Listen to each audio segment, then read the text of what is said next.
सही समय पर फर्टिलिटी प्लानिंग और व्यक्तिगत उपचार से बढ़ रही सफल गर्भधारण की संभावना।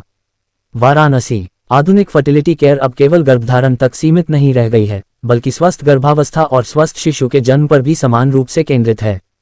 विशेषज्ञों के अनुसार गर्भपात, असफल आईवीएफ या पिछली गर्भावस्था के बाद दोबारा गर्भधारण की योजना किसी तय समय सीमा के बजाय दंपति की शारीरिक और मानसिक स्थिति के आधार पर बनाई जानी चाहिए। विशेषज्ञों का कहना है कि तनाव, अपर्याप्त नींद, असंतुलित आहार, मोटापा, धूम्रपान और शारीरिक निष्क्रियता पुरुषों और महिलाओं दोनों की प्रजनन क्षमता को प्रभावित करते हैं। इसलिए समय रहते स्वस्थ जीवनशैली अपनाना और दोनों साझेदारों की फर्टिलिटी जांच कराना आवश्यक है, क्योंकि बांझपन के मामलों में पुरुषों की भी महत्वपूर्ण भूमिका होती है। मैं डॉक्टर नाम बता दें। नमस्कार, मैं doctor Pragati Bharati, infertility expert at Birla fertility and IVF Varanasi में। मतलब किस लिए बुलाया गया, क्या है?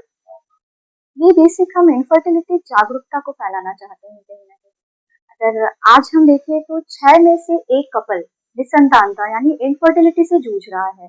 मैं तो इनफर्टिलिटी की जगह सब फर्टिलिटी बोलना चाहूंगी, क्योंकि कई बार कुछ छोटी छोटी दिक्कतें होती हैं जिस वजह से बच्चा नहीं लग रहा होता है, कपल कंसीव नहीं कर पा रहा होता है, बट ये उन्हें पता ही नहीं होता है।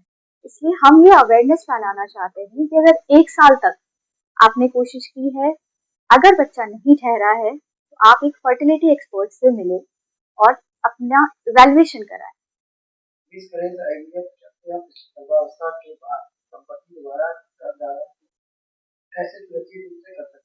ये निर्णय किस कारकों के आधार पर लिया जाता है? एक फेल्ड आईवीएफ या इम्प्लांटेशन फेलियर आप बोले, या फिर प्रेगनेंसी लॉस या मिसकैरेज के बाद बहुत सारे फैक्टर्स पर डिपेंड करता है कि नेक्स्ट प्रेगनेंसी के लिए क्या क्या प्लानिंग करनी है और कब करनी है। सबसे पहला देखना होता है कि ये जो प्रेगनेंसी लगी है आपकी, और ये जो आपकी प्रेगनेंसी लगी है, वो अगर खराब हुई है तो फर्स्ट ट्राइमेस्टर में हुई है, सेकेंड ट्राइमेस्टर में हुई है, या इम्प्लांटेशन फेलियर ही था। सेकेंडली हमें ये देखना होगा कि प्रीवियस साइकिल का एंडोमेट्रियम कैसा था, जो एम्ब्रियो की क्वालिटी है, क्या उसकी जेनेटिक टेस्टिंग की गई थी, वो भी हमें देखना है। क्या कोई यूट्रस के अंदर स्ट्रक्चरल डिफॉर्मिटी है, वो सारी चीजें हमें देखना है। इतना ही नहीं, एक प्रेगनेंसी लॉस के बाद जो महिला होती है, इनफैक्ट जो पूरी फैमिली होती है, महिला तो सिर्फ फिजिकली डील नहीं करती होती है, फिजिकल चैलेंजेस के साथ मेंटल और इमोशनल चीजें भी होती हैं। तो हमें उन सारी चीजों को देखते हुए पर्सनलाइज बेसिस पे हम ये डिसाइड करते हैं कि कौन से कपल में हमें नेक्स्ट किस तरह से प्रोसीड करना है। तनाव, आहार, मोटापा, धूम्रपान, शारीरिक जैसी आधुनिक जीवन शैली की पुरुषों और महिलाओं दोनों की प्रजनन क्षमता को कैसे प्रभावित करती है? ऑफ कोर्स आज का जो लाइफस्टाइल है, इसमें इतना स्ट्रेस है, बहुत भागा दौड़ी है। आजकल जो डाइट आप ले रहे हैं उसमें कितना अडल्ट्रेशन है, कितने जंक फूड है, और जो लेस फिजिकल एक्टिविटी का दौर चल रहा है, इससे हमें डील करने में कुछ चीजों का ध्यान रखना है कि जितना भी हो डाइट हेल्दी रखना चाहिए।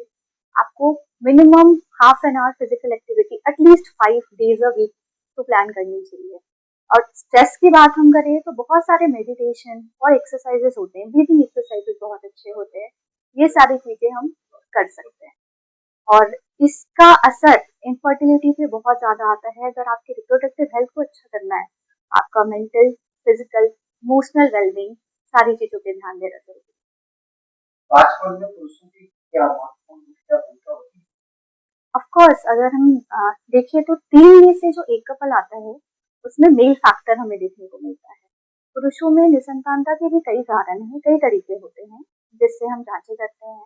एक बेसिक सीमन एनालिसिस के अलावा भी बहुत सारे जैसे DFI टेस्ट होते हैं, जिनसे हम एक कारण पता कर सकते हैं कि पुरुषों में ही निसंतानता किस वजह से है, ये हमें देखना है। प्रजनन क्षमता की जांच के दौरान दोनों सरकारों का आवश्यक है। ऑफ कोर्स कई बार हमारे पास ऐसे कपल आते हैं जिनके 3-4 साल हो गए हैं शादी को, और सिर्फ महिला की जांच हो रखी है बार बार। पुरुष का एक बेसिक सिंपल सा सीमेन एनालिसिस का जो टेस्ट होते हैं वो भी नहीं कराया है। वो अगर आप कॉजेज देखें तो 33% केसेस में ओनली मेल फैक्टर देखा गया है।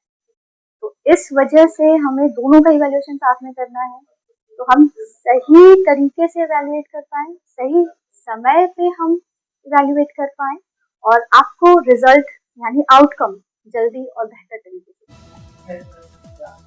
अगर हम आईवीएफ के खर्चों की बात करें तो लगभग वो 1.5 लाख से शुरू हो जाती है। बाकी आपके केस में क्या चैलेंजेस हैं, क्या फैक्टर्स है, वो सारी चीज़ों को देखते हुए जो खर्चा आता है वो अलग रहता है। बट जो बेसिक खर्चा आईवीएफ का होता है 1.5 लाख। नाम और परिचय बता दें। नमस्कार, मैं doctor Deepika Mishra, Birla fertility and IVF में एज कंसल्टेंट सेंटर हेड पिछले 4 सालों से कार्यरत हूँ। जिसके लिए आज बुलाया गया, क्या कॉन्फ्रेंस में क्या बताना चाहते हैं? मैं अपनी जनता को यही मैसेज देना चाहती हूँ कि जो भी निसंतान दंपत्ति हैं और कई सालों से अपनी निसंतानता की परेशानी से जूझ रहे हैं, उनको एक अच्छे आईवीएफ सेंटर या फर्टिलिटी सेंटर पे जाके परामर्श करना चाहिए। इसमें महिला और पुरुष दोनों को साथ में आना है, अपनी पुरानी जांचों को लेके आना है जो वो पहले से करा चुके हैं, और डिटेल में हम उनका हिस्ट्री और एग्जामिनेशन करेंगे। उसके बाद उनके लिए जो उपयुक्त टेस्ट होगा वो सारे कराए जाएंगे। स्वास्थ्य के प्रति लोगों को सही समझ और स्वस्थ जीवन शैली अपनाने के लिए कैसे? देखिए, आज की जीवन शैली बहुत ही कॉम्प्लिकेटेड हो गई है, भागम भाग मची हुई है, जिस वजह से स्ट्रेस फैक्टर महिला और पुरुष दोनों में समान रूप से बढ़ता जा रहा है। तो हमें उस स्ट्रेस को कम करना है, अपनी जीवन शैली में उचित भोजन जिसमें कि हरी सब्जियां, अंकुरित चना, सलाद, ड्राई फ्रूट्स, जो भी ताज़े फल, सीजनल फ्रूट्स आते हैं उनका सेवन ज़रूर करें। इसके साथ साथ 8 से 10 गिलास पानी पीना, कम से कम 7-8 घंटे की पूरी नींद लेना, ये सभी कुछ आवश्यक है। स्वस्थ गर्भावस्था और सफल प्रयास सुनिश्चित करने कैसे? देखिए, अगर हम इस जर्नी को देखें, जो आईवीएफ की जर्नी है, 1978 से शुरू हुई थी और आज इसमें बहुत ज़्यादा एडवांसमेंट्स हो चुके हैं। जो आईवीएफ था अब वो ICSI हो चुका है, इंट्रासाइटोप्लाज्मिक स्पर्म इंजेक्शन करते हैं, जिसके बहुत से लाभ हैं। इसका शुक्राणु की गतिशीलता और उसकी गुणवत्ता के हिसाब से हम शुक्राणु को सही जगह पर आईवीएफ के द्वारा पहुंचा सकते हैं और उचित गर्भधारण के सारे नियमों का पालन करके आईवीएफ का जो सक्सेस रेट है वो भी पहले से बहुत बेहतर हो गया है। जो पहले 30 से 40% था, अब 80 से 85% है। इसमें ICSI, माइक्रोफ्लूइडिक्स, PGTA और ERA जैसी टेस्ट का उपयोग कर हम सफलता दर और भी बढ़ा सकते हैं।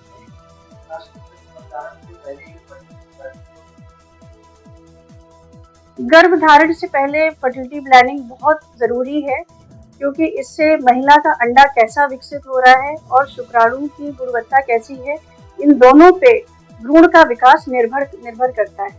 तो हमें अंडे के उचित विकास के लिए और शुक्राणु के उचित विकास के लिए पहले से कुछ माइक्रोन्यूट्रिएंट्स कहें जिनको लेना होता है, और प्रॉपर जीवन शैली भी हमारी उस प्रकार होनी चाहिए कि अच्छा अंडा और शुक्राणु बने, ताकि हम आगे स्वस्थ बच्चे को जन्म दे सकें।